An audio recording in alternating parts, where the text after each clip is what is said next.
Halo semuanya, balik lagi. Hari ini kita akan mengerjakan soal-soal UTBK. Ini merupakan kumpulan dari soal-soal tahun 2020 sampai dengan 2025 secara random ya teman-teman. Yang pertama kita dipertemukan dengan soal berupa thread atau teks yang berisi komentar yang saling berbalas, yang mana dia berfokus kepada orang pertama sebagai orang yang memberikan sebuah masalah atau isu yang akan dibahas di seluruh teksnya. Oke, kita langsung saja ke soal yang pertama. Di soal yang pertama, ada pertanyaan, who suggested moderating the school competitions in order to create the healthy one? Jadi teman-teman, di sini dia menggunakan who sebagai pertanyaannya. Artinya, ketika sesuatu menanyakan who, berarti dia menanyakan pelaku. Ini lumrah dalam 5W plus 1H. Ada what, when, where, who, why, dan juga how. Itu sangat sering ditanyakan di soal-soal UTBK, terutama di literasi bahasa Inggris. Kemudian bagaimana cara menjawabnya? Karena ini thread, seharusnya lebih mudah. Kenapa? Karena jelas siapa pelaku-pelakunya, ada di sebelah kirinya, di kotak sebelah kirinya. Kemudian untuk menjawab ini kita baca, suggested moderating the school competitions in order to create a healthy one. Jadi teman-teman, soal seperti ini adalah namanya stated detail, atau dimana pernyataannya sudah tertulis atau diberikan di teksnya. Jadi teman-teman tinggal mencari kata yang sama dengan seperti moderating atau mungkin competitions atau mungkin the healthy one. Silahkan teman-teman pause sebentar video ini, kemudian kalian baca kira-kira yang mana jawaban yang paling sesuai dengan pertanyaan nomor 1. Baik, sudah ya. Jawabannya adalah Haris Kumar. Kenapa Haris Kumar? Kita tahu soalnya adalah menanyakan siapa dan yang menunjukkan moderating in healthy one. Di sini terdapat kata moderated dan juga healthy competitions. Sedangkan yang lain, seperti contohnya Muhades di sini, dia bilang apa? Dia bilang no one can moderate or control competitions. Artinya Muhades sangat berlawanan dengan soal yang ditanyakan. Maka jawaban yang tepat adalah si Haris Kumar.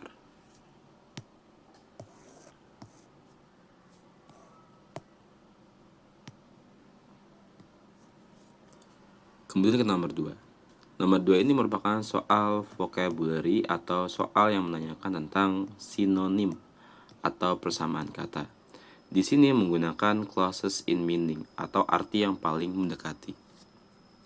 Buat teman-teman sekalian, kalau teman-teman merasa nggak tahu nih apa sih artinya persist, apa sih artinya occurs dan seterusnya, teman-teman bisa menggunakan konteksnya. Pertama kita tahu, kita mencari kata persis. Baik, ternyata persis ada di omongannya si Haris Kumar. Kira-kira dengan konteks yang ada, persis ini apa artinya? Competitions atau kompetisi in school, di sekolah, must be moderated so that healthy competitions persist among the students. Intinya adalah kompetisi yang sehat persis di antara siswa-siswa. Kira-kira persisnya artinya apa? Jadinya persis itu artinya sebenarnya bertahan. Jadi maunya adalah healthy competition itu bertahan di antara siswa-siswa. Kemudian kira-kira apakah jawabannya? Occurs artinya terjadi, teman-teman. Artinya terjadi. Kemudian remains itu artinya tetap. Continues berlanjut. Prevails itu artinya menang. Seperti contoh, the truth will prevail, atau kebenaran pasti akan menang. Dan stay artinya ya stay atau bertahan. Pasti teman berpikir kan, oh mungkin jawabannya ini bertahan, stay dong. Ternyata karena kita beranggapan sebagai konteksnya, ingat kita mencari konteks di sini. Ternyata kata continuous itu lebih cocok untuk menggantikan persis. Kenapa begitu? Bisa lihat di sini. Di kata ini competitions persist, artinya bertahan di sini adalah terus berlanjut. Terus berlanjut. Makanya jawabannya adalah continuous. Seperti itu. Yang ketiga, yang terakhir, what is the tone of the thread regarding the school competitions? Apa nada atau suasana?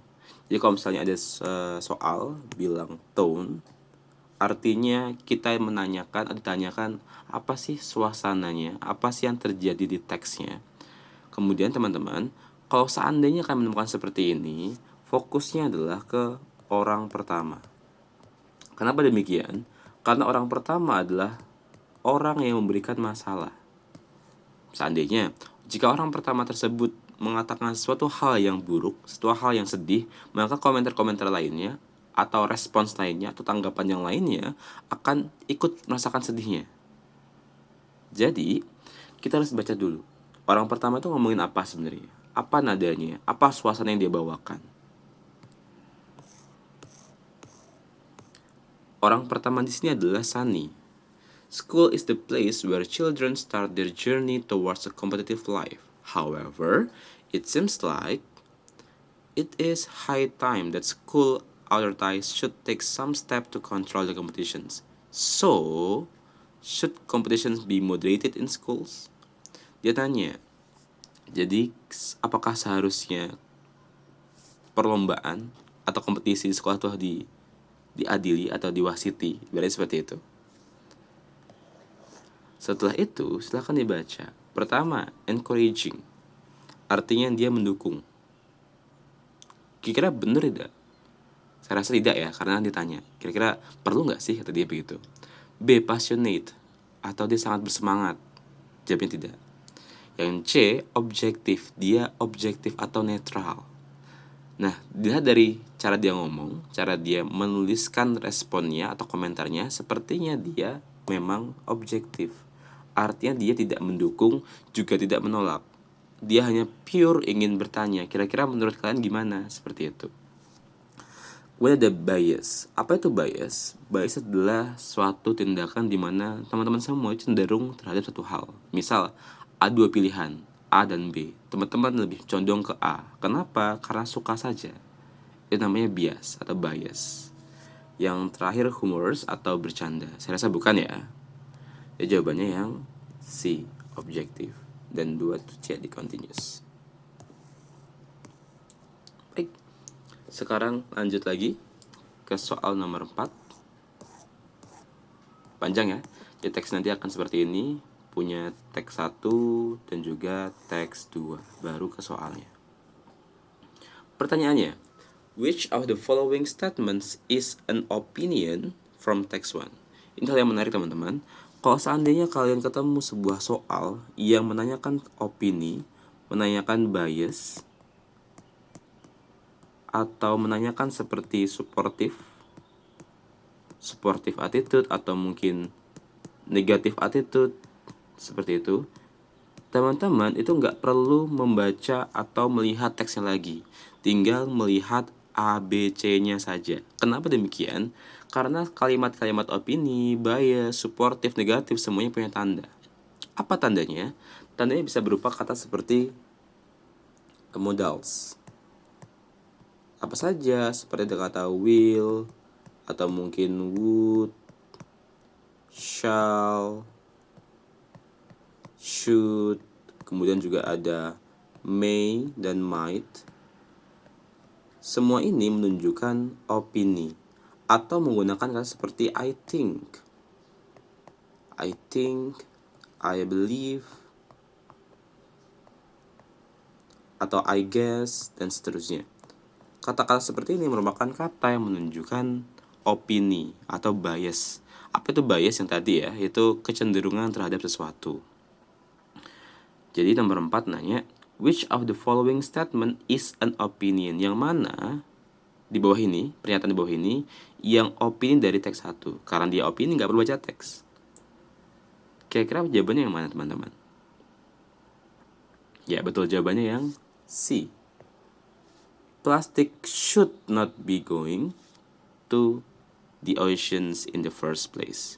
Ini merupakan soal atau mungkin pernyataan yang berupa opini. Kenapa opini? Karena dia menggunakan kata ini, should. merupakan tanda dari sebuah opini. Soal selanjutnya.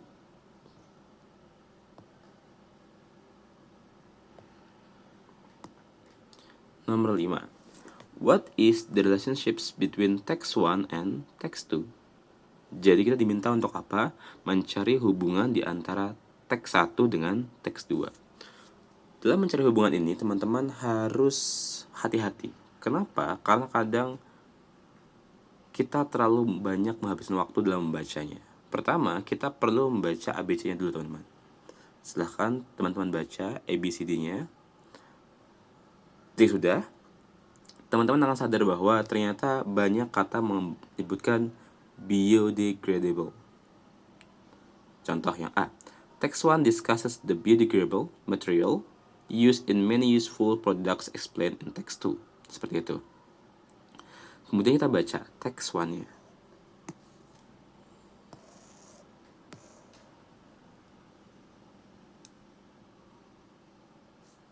Silakan teman-teman pause, dibaca. Jika sudah, menurut kalian, apakah betul teks 1 membahas tentang biodegradable? Oh, betul Kak. Yang mana yang ini? Invented a new biodegradable. Oke, berarti betul dong. Kita lihat. Text 1 discusses the biodegradable material used in many useful products explained in text 2. Berarti di teks 2-nya membahas apa? Banyak manfaat dari biodegradable. Sekarang kita cek.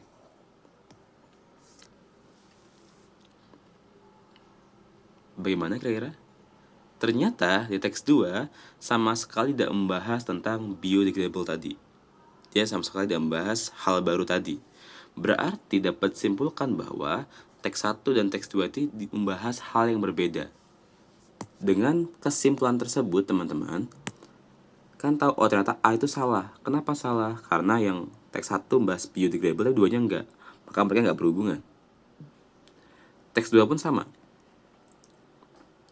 Maaf, yang B pun sama, maaf. Yang delta atau D juga salah. Kenapa? Karena teks 2 tidak menjelaskan how neoplastic material mentions. Karena kan yang neoplastic material mention di mana? Di teks 1, yang tadi biodegradable. Berarti juga salah yang D. Yang E juga salah. Kenapa? Karena tadi teks 1 dan teks 2 tidak berhubungan. Maka jawabannya yang C. Kenapa? Karena dua teks tersebut, kalau teman baca tadi, mereka sama-sama membahas apa yang telah dilakukan oleh para saintis untuk menyediakan plastik yang tidak memberikan harm atau masalah terhadap lingkungan. Seperti itu. Next, kita ke nomor 6. Based on information from the two texts, which of the following will most likely happen in the future? Oke, teman-teman, kalau ketemu soal seperti will most likely happen in the future, itu gampang. Cukup baca saja, baca kalimat terakhir dari setiap teks. Baca kalimat terakhir dari setiap teks.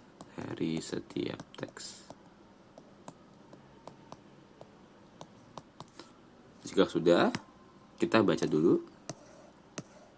Teks 1, kalimat terakhirnya adalah, but now, if they do, this new plastic can become food for microorganisms and not harmful trash.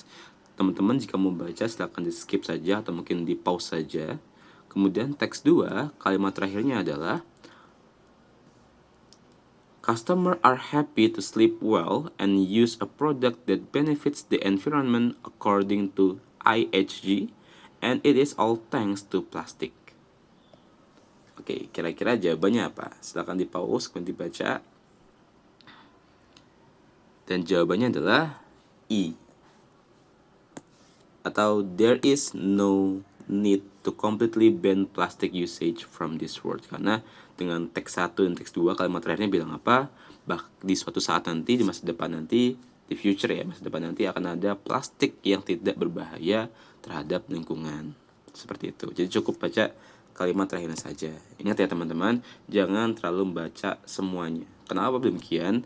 Karena takutnya waktu kita habis. Kita hanya punya waktu 20 menit dan 20 soal. Bahkan 6 soal saja yang saya bahas di sini waktunya sudah 15 menit. Seperti itu. Oke.